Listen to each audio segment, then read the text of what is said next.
Yes, ప్రభు అయిన యేసుక్రీస్తు నామంలో మీ అందరికీ కూడా మా శుభాలు వందనాలు తెలియజేస్తూ ఉన్నాం. దేవునికి స్తోత్రం. హల్లెలూయా. ఈ యొక్క సమయంలో కొన్ని నిమిషాలు దేవుని వర్తమానాన్ని ధ్యానం చేద్దాం. ప్రసంగి గ్రంథము 10వ అధ్యాయము 1వ వచనాన్ని ఓపెన్ చేద్దాం. ప్రసంగి గ్రంథము 10వ అధ్యాయము 1వ వచనము.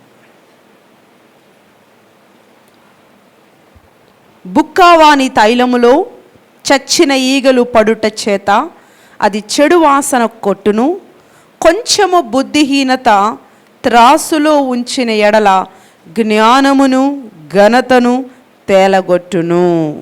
హల్లెలూయా. చదవబడిన లేఖనము కొరకు ఒక చిన్న ప్రార్థన చేద్దాం. ఆశ్చర్యకరుడా మీకు వందనాలయ. చదవబడిన లేఖనముతో నాతో మాతో మీరు మాట్లాడండి.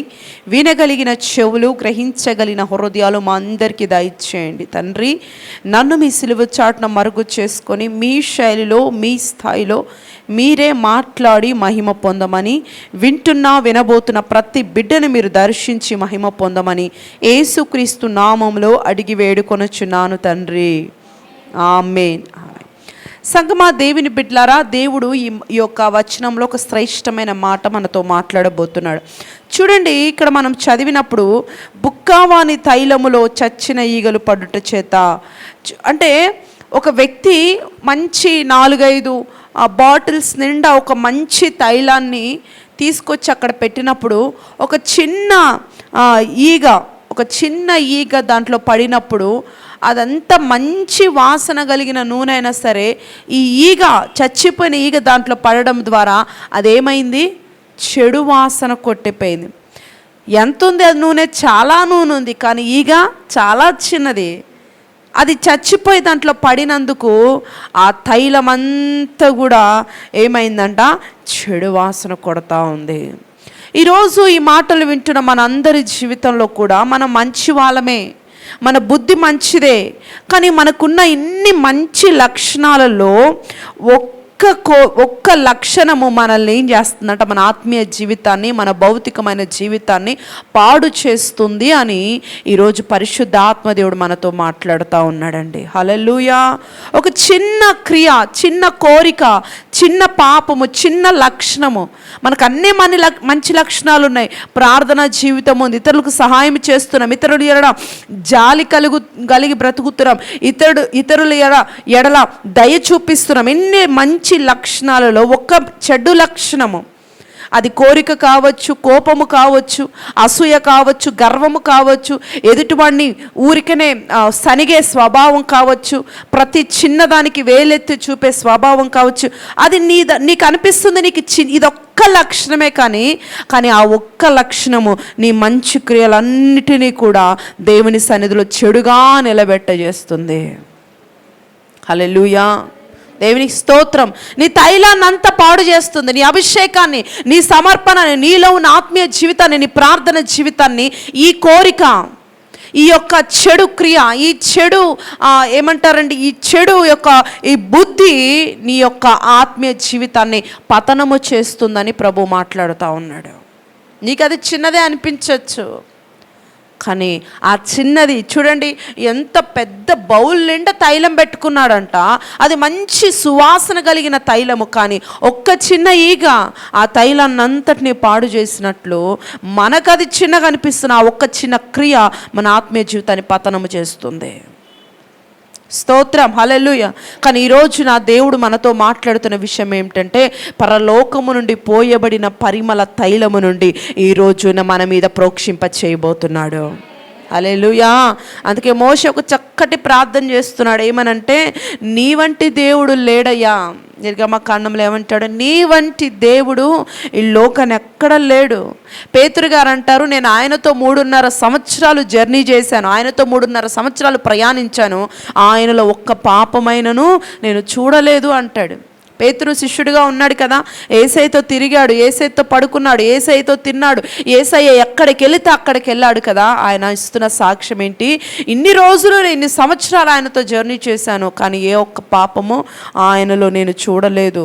యోహాను గారు కూడా ఇదే సాక్ష్యం చెప్తారు. యోహాను పత్రికలో 3వ అధ్యాయం 5వ వచనంలో అంటాడు, ఏమని? ఆయనలో ఆయన యందు ఒక పాపము కూడా నేను చూడలేదు. హల్లెలూయా. దేవునికి స్తోత్రం. కాబట్టి బైబిల్ గ్రంథంలో కూడా ఒక సమరయ స్త్రీ, ఆ స్త్రీ అప్పటి వరకు పాపముతో ఉంది. యేసుక్రీస్తు ప్రభు యాకోబు బావి దగ్గరకు వచ్చినప్పుడు అండి, యాకోబు బావి దగ్గరికి యేసుక్రీస్తు ప్రభు వచ్చినప్పుడు ఆ పరిమళ తైలము ఆమెను తాకగానే ఆ కుండ అక్కడే విడిచిపెట్టేసింది. దేవునికి స్తోత్రం. ఊర్లో అడుగుతున్నారు, అమ్మ నిన్ను ఎవరు మార్చారు, నువ్వు ఇంత మంచిగా మారడానికి గల కారణం ఏంటి అంటే ఆమె అంటుంది, పరలోకము నుండి ఒక పరిమళ తైలం వచ్చిందండి, అది నన్ను తాకింది, అది నన్ను తాకగానే నాలో ఉన్న దుర్వాసన కొట్టివేయబడి పరిమళ వాసనగా నేను మార్చబడ్డాను అంటుందండి. హల్లెలూయా. పాపాత్మురాలైన స్త్రీ, మనుషులు చూస్తే ఎవరితో వ్యభిచరిద్దామని ఆలోచన కలిగిన స్త్రీ పరిమళ వాసనగా యేసయ్య ఒక్కసారి ఆమెను దర్శించగానంటుంది, నాలో ఉన్న దుర్వాసన అంతా పోయిందండి, మంచి సువాసన పరిమళ వాసనతో నేను నింపబడ్డాను అంటుంది. దేవునికి స్తోత్రం. ఈరోజు సంగమా దేవుని బిడ్డలారా, ప్రభు అంటున్నాడు, నువ్వు ఏ పాపములో ఉన్నా నా ప్రభు దగ్గర సాగిలపడు, నీ హృదయానికి ఆయనకు అప్పగించు. దేవుడు అంటున్నాడు, పరలోకము నుండి పోయబడిన యేసు అనే పరిమళ తైలము, పరిశుద్ధాత్మ శక్తి అనే తైలము ఈ మధ్యాహ్నం నిన్ను ఆవరించబోతుంది. హల్లెలూయా.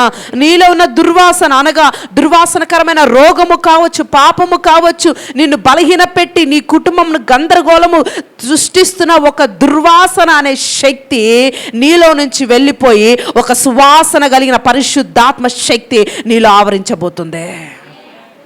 దేవునికి స్తోత్రం. హల్లెలూయా. ఆయన మనల్ని మంచి సువాసనతో నింపే దేవుడు అండి. హల్లెలూయా. మంచి సువాసన భరితంగా మనల్ని మార్చే దేవుడు. అంటే సువాసనతో నింపడం అంటే ఏదో స్ప్రే కొట్టో లేకపోతే మంచిదేదో రాసో కాదండి, మన యొక్క జీవితాన్ని ఇతరులకు ఒక సువాసన భరితంగా మారుస్తాడంట. హల్లెలూయా. మనం వెళుతూ ఉన్నప్పుడు ఇప్పటి వరకు కూడా అలా నామ వెళుతుందని తిట్టుకోవడమో ఏదో ఒకటి మాట్లాడుకోవడమో జరుగుతుండొచ్చు, కానీ నువ్వు వెళుతుంటే మంచి మాటలు మాట్లాడాలి.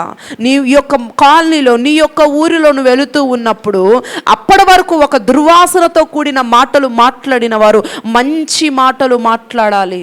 అటువంటి సాక్ష్యాన్ని నీకు ఇవ్వటానికే ఈ యొక్క మాటలు ఈరోజు నీకు వినిపింప చేస్తా ఉన్నాడు. దేవునికి స్తోత్రం. అందుకే ఆయన పోయబడిన పరిమళ తైలం అండి. ఈరోజు వాక్యం ఒక అంశం ఏంటంటే పోయబడిన పరిమళ తైలము. దేవునికి స్తోత్రం. అయితే ఈ తైలము నీ మీద కుమ్మరించబడాలంటే మొదటి నువ్వు గుణము అనే ఒక మంచి పరిమళ తైలాన్ని కలిగి ఉండాలంట. ఏంటంట? గుణము, లేకపోతే పరిమళ క్రియలు అని చెప్పచ్చు. గుణము లేక పని, క్రియ అన్న ఒకటే. హల్లెలూయా. ఇలాగే ఒకరోజు ఇంగ్లాండ్ దేశంలో ఒక స్త్రీకి భర్త లేడు. ఒక చిన్న కుమారుని పెట్టుకొని తనని చదివిస్తూ చిన్న చిన్న పనులు చేస్తూ బ్రతుకుతుంది ఆ తల్లి. కుమారుడు 5వ తరగతి చదువుతున్న కుమారుడు ఉన్నాడు. తల్లి ఒక్కటే చిన్న చిన్న పనులు చేసుకొని బ్రతుకుతున్న సమయంలో ఆ కుమారుడికి ఒక ఆశ కలిగింది. ఏ కుమారుడికి? 5వ క్లాస్ చదువుతున్న కుమారుడికి ఆశ కలిగింది ఏంటంటే తన తల్లికి ఒక మంచి వాచ్ గిఫ్ట్ ఇవ్వాలని. తన తల్లికి ఒక మంచి వాచ్ గిఫ్ట్ ఇవ్వాలని ఆశ కలిగింది. పాపం ఎలా కొనిస్తాడు? ఎందుకంటే చిన్న పిల్లాడు, చదువుకుంటున్నాడు. తల్లే వాడి అవసరాలు తీర్చాలి. వాడు తల్లి అవసరాలు తీర్చే స్థితిలో వాడు లేడు. కానీ నా చేతులతో నా డబ్బులతో తల్లికి కొనివ్వాలని ఆశ ఉంది.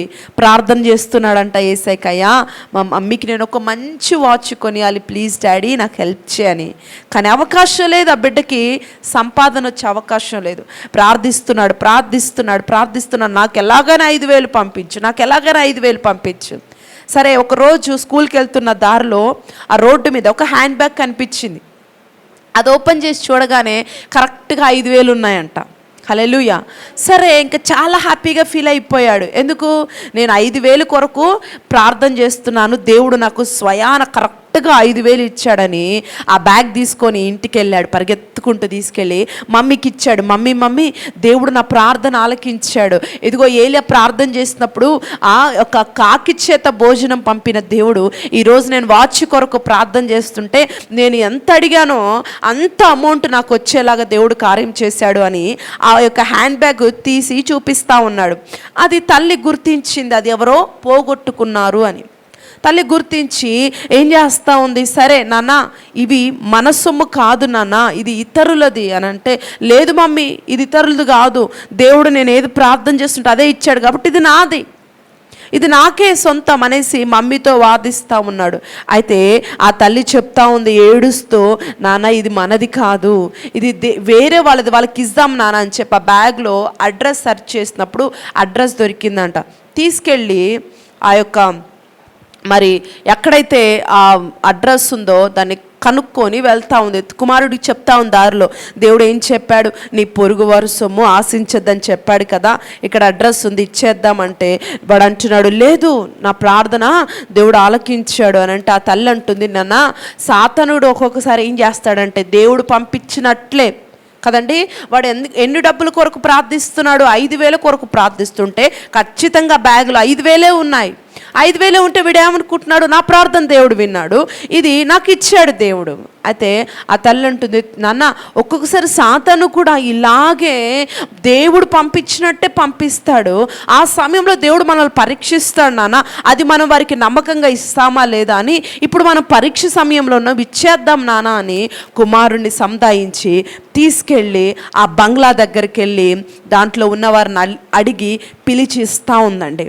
ఇస్తూ ఉంటే ఆ ఎదుటి యజమానురాలు చాలా ఆశ్చర్యపోతూ ఉంది. ఎందుకు, వాళ్ళ పరిస్థితి ఎలా ఉంది, ఆ మనుషులు చూస్తూ ఉన్నప్పుడు అర్థమైపోద్ది కదా అండి వాళ్ళ సిచ్యువేషన్ ఎలాగుందో, పాత బట్టలతో చాలా పేదరికంగా ఉన్నట్లున్నారు వాళ్ళ పరిస్థితి. ఆమె అడుగుతూ ఉందమ్మా, మీ పరిస్థితి చూస్తున్నట్లయితే బాగున్నట్టుగా లేదు, మరి ఈ డబ్బులు ఉంచుకోకుండా ఎలాగ మీరు తెచ్చించగలుగుతున్నారు అని అంటే, ఆ తల్లి ఇస్తున్న సమాధానం ఏంటంటే, అమ్మా మా దేవుడు మమ్మల్ని నీతిగా బ్రతకమన్నాడమ్మా. హల్లెలూయా. ఎలా బ్రతకమన్నాడంట, నీతిగా బ్రతకమన్నాడమ్మా అని చెప్పేసి ఆ డబ్బులు ఆ తల్లికి ఇచ్చేస్తూ ఉంది. ఆమె మాటలకి ఆ యజమానురాలు ఆశ్చర్యపోతూ ఉంది. ఎంత విశ్వాసము, ఎంత నీతిమంతురాలు.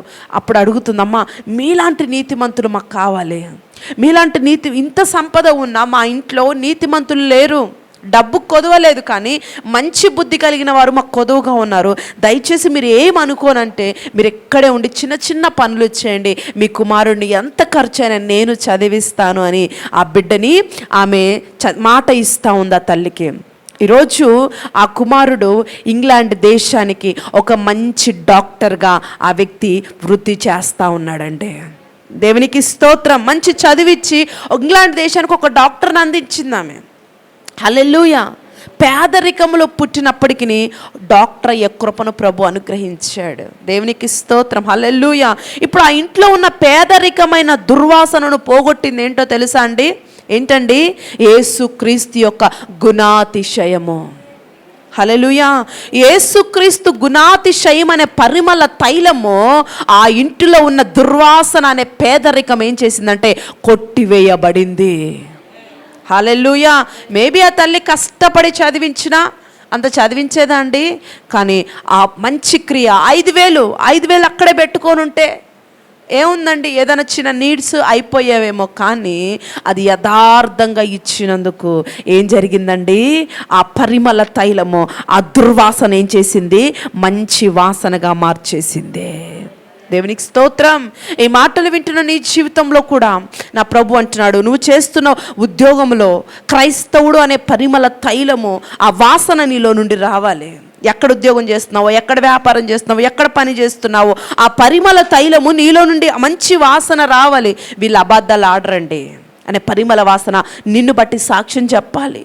వీళ్ళ మాట అవునంటే అవును, కాదంటే కాదు అని నీ మాటలో, నీ చూపులో, నీ నడకల్లో ఆ పరిమళ వాసన నువ్వు వేసే ప్రతి అడుగులో యేసుక్రీస్తు యొక్క గుణాతిశయాలు నువ్వు చాటాలి. హల్లెలూయా. అప్పుడు దుర్వాసనకరమైన నీ జీవితము పరిమళ వాసనగా ప్రభు మార్చేస్తాడు. చాలామంది చెప్తా ఉంటారు ఫోన్ చేసి, మా పరిస్థితి బాగాలేదు, మా స్థితి బాగాలేదు, మా బ్రతుకు పైకలా ఉన్న రోత బ్రతుకు అయిపోయింది, కంపు కొడుతుంది మా బ్రతుకు, మనుషులు మా దగ్గరికి ఎవరు రావట్లేదు, ఎవరు ఆదరించట్లేదు. ప్రభు అంటున్నాడు, ఎవరు రాకపోయినా ఆయన దగ్గర నువ్వు ఉండాలని ఒక నిర్ణయం తీసుకుంటే ఆయన నీ యొద్దకు వచ్చినప్పుడు నీ దుర్వాసన పరిమళ వాసనగా మార్చబడుతుంది. అది ఏ పరిస్థితి అయినా, అది రోగము కావచ్చు, లేకపోతే అప్పుల సమస్య కావచ్చు, నీ కుటుంబంలో ఉద్యోగం లేని పరిస్థితి కావచ్చు, నీ కుమారుడు మాట వినని ఒక కఠినమైన పరిస్థితి కావచ్చు, ఏదైనా ఏ దుర్వాసన అయినా నా ప్రభు మంచి వాసనగా మార్చగలడు. దేవునికి స్తోత్రం, హల్లెలూయా. రెండవది ఆయన త్యాగం అనే పరిమళ వాసనము. చూడండి, ఎఫెసీ 5:2 అంటాడు, క్రీస్తు మిమ్మల్ని ప్రేమించి పరిమళ వాసనగా ఉండుటకు మిమ్మల్ని సిద్ధపరిచెను. ఏం చేశాడంట? మనల్ని ప్రేమించి త్యాగము చేసి, ఆయన ప్రేమించి మన కొరకు త్యాగం చేసి మనల్ని ఎందుకు ఇక్కడ పెట్టాడంటే పరిమళ వాసనగా ఉండటానికి లోకానికి పంపించాడు మనల్ని. ఇప్పుడు ఈ లోకం, ఈ మురికి లోకంలో నువ్వు ఒక మంచి పరిమళ వాసనగా ఉండాలని దేవుడు నిన్ను ఇష్టపడ్డాడు, సిద్ధపరిచాడు. అందుకు నీ ప్రాంగణంలో, అందుకు కఠినమైన నీ కాలనీలో, కఠినమైన నీ బంధువుల మధ్య ఎందుకు నిన్ను ఒంటరిగా ఆయన అక్కడ పెట్టాడంటే ఆ దుర్వాసన కలిగిన కాలనీ, ఆ దుర్వాసన కలిగిన ఊరు నిన్ను బట్టి ఒక మంచి సువాసన భరితంగా మార్చాలని ఆయన కోరుకుంటున్నాడు. కాబట్టి దేవునికి స్తోత్రం. పౌలు గారు కూడా అంటాడు, యేసయ్య చేసిన త్యాగాన్ని వివరిస్తూ ఉన్నాడండి. రోమాలో అంటాడు, మేము పాపులమై ఉండగా, శత్రులమై ఉండగా నువ్వు మమ్మల్ని ప్రేమించావయ్యా అంటాడు రోమపత్రికలో. దేవునికి స్తోత్రం, హల్లెలూయా. కాబట్టి నిజమైన ప్రేమ యేసయ్య ప్రేమ అండి. మరణాన్ని కూడా ఆయన చిరునవ్వుతో భరించాడు. దేవునికి స్తోత్రం. ఎలా భరించాడు? చిరునవ్వుతో. లోకంలో నిజమైన ప్రేమ లేదు. ఒక తల్లి చూస్తే తన ఆకలి కంట తన సొంత కుమారుణ్ణి చంపి తింటుంది. ఎలాంటి పరిస్థితులు వచ్చేసాయంటే ఆకలి కొరకు, దప్పిక కొరకు, సామాజిక అవసరాల కొరకు, ఇక కొడుకు లేదు, కూతురు లేదు, ఎవ్వరూ లేదు, వాళ్ళను కూడా చంపి తినే పరిస్థితి లోకి మనము వెళ్ళబోతున్నాం. అంత భయంకరమైన పరిస్థితులు గుండా మనం వెళుతున్నాం. ఇంకా భయంకరమైనవి వస్తాయి. అయితే ఈ భయంకరమైన లోకములో, ఈ దుర్వాసనకరమైన లోకములో ఆయన అంటున్నాడు, నిన్ను నేను పరిమళ వాసనగా ఉంచుతాను బిడ్డ. దేవునికి స్తోత్రం. ఒక సాక్ష్యం కలిగిన బిడ్డగా నిన్ను ఉంచుతాను అంటున్నాడండి. హల్లెలూయా. ప్రేమకు ప్రతిరూపంగా పెలికాన్ అనే బర్డ్ని చెప్తారు. బర్డ్ పేరు ఏంటంటే పక్షి అంటారు కదా, ఆ పక్షి పేరు ఏం పేరంటే పెలికాన్. ఎందుకు దీనికి ప్రేమకు ప్రతిరూపంగా మాట్లాడతారు ఈ పక్షి గురించి అని అంటే, దీని మంచితనం అంతా ఇంత కాదంట. ఎందుకు ఇంత మంచితనం అంటే, ఈ పక్షి తన పిల్లల కోసం ఆహారం వెతికినప్పుడు ఎక్కడ ఆహారం దొరకలేదనుకో ఏం చేస్తుందంట, తన ముక్కు చాలా పొడుగ్గా ఉంటుందంట. ఆ ముక్కుతోటి గుండె దగ్గర గుండెను పొడిచి ఆ రక్తాన్ని తన బిడ్డలకు ఆహారంగా ఇస్తుందంటండి. హల్లెలూయా. ఎంత ప్రేమ చూడండి ఆ పక్షికి.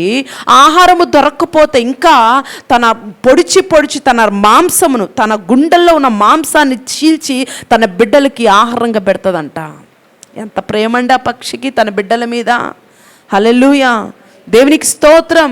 తన బిడ్డల ఆహారాన్ని తన మాంసము ద్వారా తీరుస్తుందంట. అందుకే విలియం కేరీ గారు భారతదేశంలో మొట్టమొదట యూనివర్సిటీని స్థాపించినప్పుడు, పెద్ద కాలేజీ యూనివర్సిటీని స్థాపించినప్పుడు ఈ పెలికాన్ బర్డ్ యొక్క లోగోనే మన భారతదేశపు యూనివర్సిటీకి పెట్టారండి. అంటే అంత ఒక త్యాగముతో కూడిన ప్రేమ పక్షిది అన్నట్లు దానికి గుర్తుగా. హల్లెలూయా. ఈ పక్షి తన పిల్లల కొరకు ప్రాణం పెట్టిందేమో కానీ నువ్వు నేను ఆరాధిస్తున్న దేవుడు మనందరి కోసం కదండి, సర్వమానవాళి కొరకు ఆయన ఏం చేశాడు? ప్రాణం పెట్టాడు. హల్లెలూయా. దేవునికి స్తోత్రం. ఎందుకు ప్రాణం పెట్టాడండి? ఆయనకేమైనా పని లేకనా?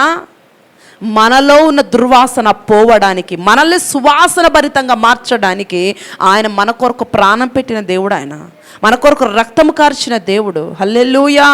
దేవునికి స్తోత్రం. ఒక చిన్న క్రియ కూడా నీ ఆత్మీయ జీవితాన్ని పాడు చేయకూడదని, నీ కుటుంబాన్ని పతనము చేయకూడదని, ఆ ఈగ వలె మన ఒక చిన్నది కూడా మనలోకి ఎంటర్ కాకూడదని ఆయన సర్వము తనలో ఉన్న రక్తాన్ని చిన్న బొట్టు కూడా ఉంచుకోకుండా మొత్తం కూడా కార్చేశాడండి.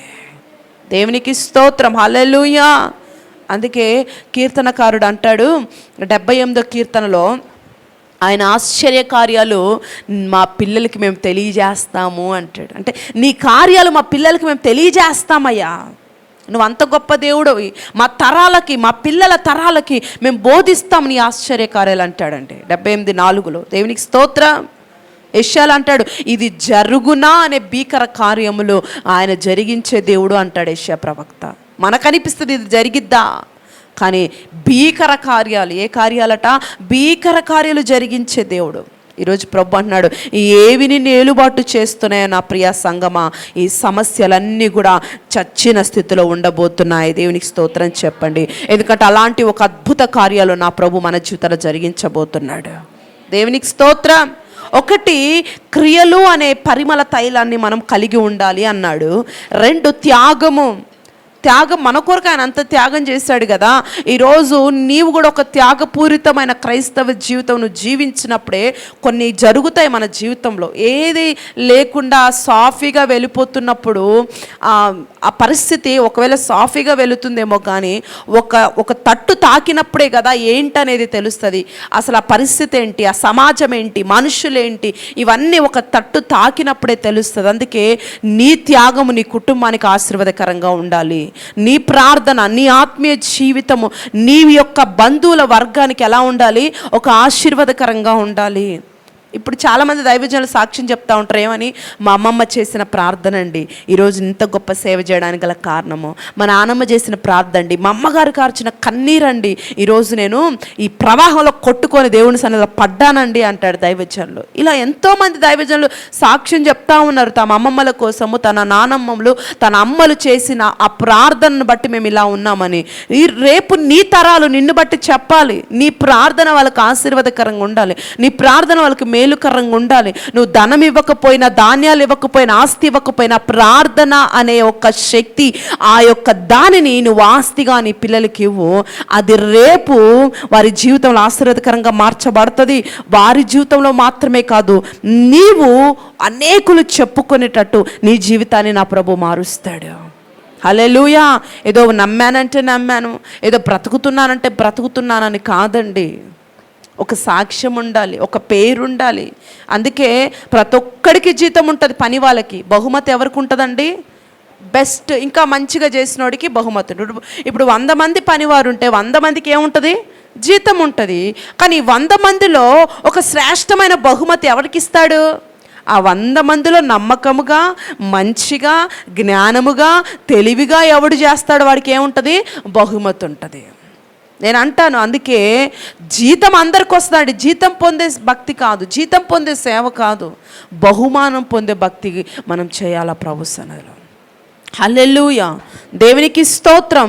3వది, దీన మనస్సు అనే పరిమళ వాసన. అందుకే పేతురు రాసిన మొదటి పత్రిక 3వ అధ్యాయం 4వ వచనం అంటాడు, సాధువైనట్టు, మృదువైనట్టు, మంచి గుణమును అక్షయాలంకారముగా మీ హృదయమంత స్వభావము, మీ హృదయ అంతరంగ స్వభావము ఉండాలి. దేవునికి అది మిగులు విలువగలది అంటున్నాడు. హల్లెలూయా.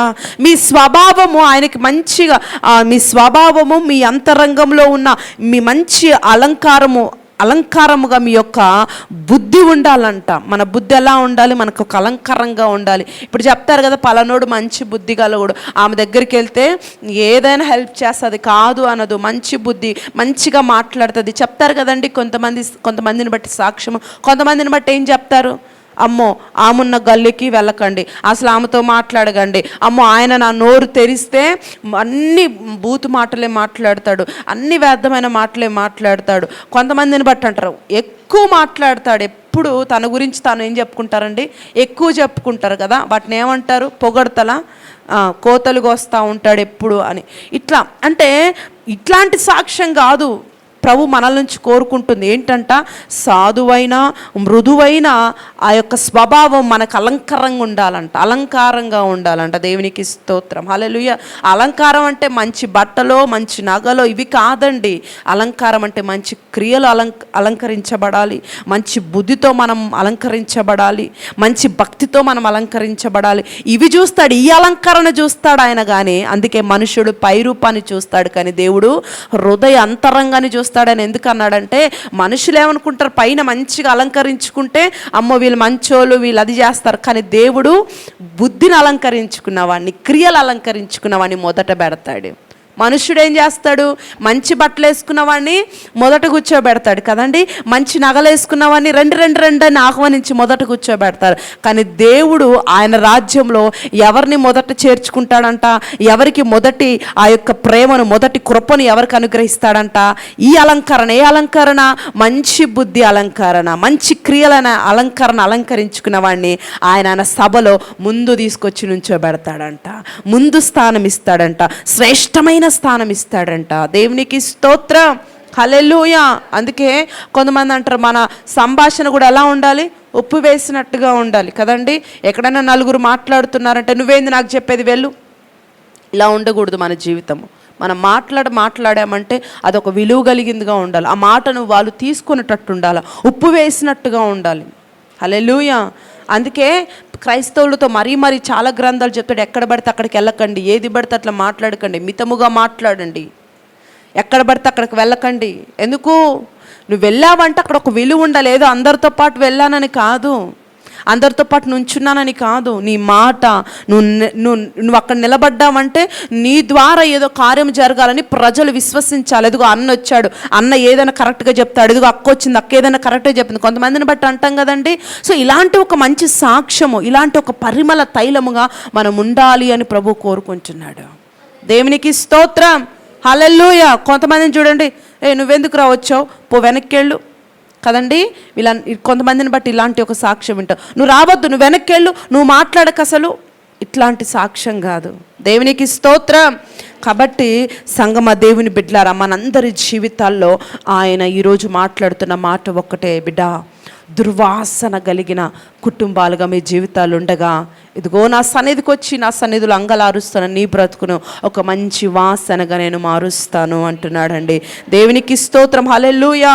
పోయబడిన పరిమళ తైలముగా, హల్లెలూయా, పోయబడిన పరిమళ తైలం, పరలోకము నుండి ఒక తైలము నీ మీదికి ఆయన కుమ్మరిస్తుండగా ఆ తైలము మీలో ఉన్న వాటిని చిన్నవి అనుకుంటున్నారు కదా మీరు, అది కోపమైన పాపమైన చిన్నవి ఈ తైలం ఏం చేస్తుందంట?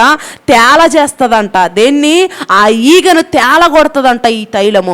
ఈరోజు ఆ కార్యాన్ని నీ జీవితంలో చేసి ఒక మంచి పరిపూర్ణురాలుగా మార్చడానికి ఆయన ఇష్టపడుతున్నాడండి. దేవునికి స్తోత్రం. ఒక మురికి బాటిల్లో నీళ్లు పోస్తా ఉన్నప్పుడు ఆ మట్టి పైకి వచ్చినట్లుగా ఈరోజు యేసయ్య పరిమళ తైలముగా పరలోకము నుండి ఒక అభిషేకమైన తైలము నీ మీద కుమ్మరించబడుతుండగా ఏ ఈగలు నీలో ఉన్నాయో, ఏ రోగము నీలో ఉందో, ఆ రోగము నేను ఏ దుర్వాసనకి గురి చేస్తుందో, ప్రతి దుర్వాసన, రోగమనే దుర్వాసన, పాపమనే దుర్వాసన, చెడు క్రియలనే దుర్వాసన నీలో నుండి వెళ్ళకొట్టి ఒక మంచి సువాసన భరితముగా మన జీవితాలను ఈరోజు ఆయన మార్చివేయబోతున్నాడండి. దేవునికి మహిమ కలుగును గాక. హల్లెలూయా. దేవునికి స్తోత్రం. ఇట్టి కృప పరిశుద్ధాత్మ దేవుడు మనందరికి అనుగ్రహించును గాక. అందరూ మోకరించి చిన్న ప్రార్థన చేద్దాం. దేవుడు ఈరోజు మనతో మాట్లాడినట్టు ఆయన ఒక పరిమళమైన ఒక అభిషేకాన్ని, ఒక మంచి తైలాన్ని నీ మీద కుమ్మరించబోతున్నాడు. ఎస్, నువ్వు నీ హృదయాన్ని సిద్ధపరచుకొనయ్యా. ఇదిగో పరిమళ తైలమా, నా మీద నువ్వు పోయబడిన వాడిగా ఉండయ్యా, నా మీద పొయ్యయ్యా, మంచి తైలాన్ని నాలో పొయ్యయ్యా. ఇదిగో ఈ చిన్న చెడు కూడా నాలో ఉండటానికి వీలేదు, ఈ చిన్న కార్యం కూడా నాలో ఉండటానికి వీలేదు, ఈ చిన్న పాపం కూడా నాలో ఉండటానికి వీలేదు. ప్లీజ్ అయ్యా నన్ను అభిషేకించు ప్రభా. ఇదిగో నా బ్రతుకు, నా క్రియలు అయ్యా చెడు వాసనగా ఉండటానికి వీలేదు, దుర్వాసనగా ఉండటానికి వీలేదు. మంచి వాసన కలిగిన ఒక సువాసన పరిమితమైన ఆత్మీయ జీవితాన్ని నేను కలిగి ఉందును గాక. తండ్రి మీకు స్తోత్రాలు ప్రభా. ఎంతమంది బిడ్డలు ఆశపడుతున్నారు దేవా, ప్రతి ఒక్కరిని నీ అభిషేకముతో, నీ తైలముతో నింపండి అయ్యా. బిడ్డల హృదయాలు నీ తైలముతో నింపండి నాయన. వారిలో ఉన్న ఈగలు ఇప్పుడే యేసు నామములో విడిచిపెట్టి వెళ్ళును గాక. నీ అద్భుత కార్యాలు జరిగించి ప్రతి బిడ్డను మంచి సువాసనగా మీరు మార్చినందుకు కృతజ్ఞతలు తెలియజేస్తూ యేసుక్రీస్తు నామంలో అడిగి వేడుకొనుచున్నాను తండ్రి. ఆమేన్, ఆమేన్, ఆమేన్. గాడ్ బ్లెస్ యు అందరికీ.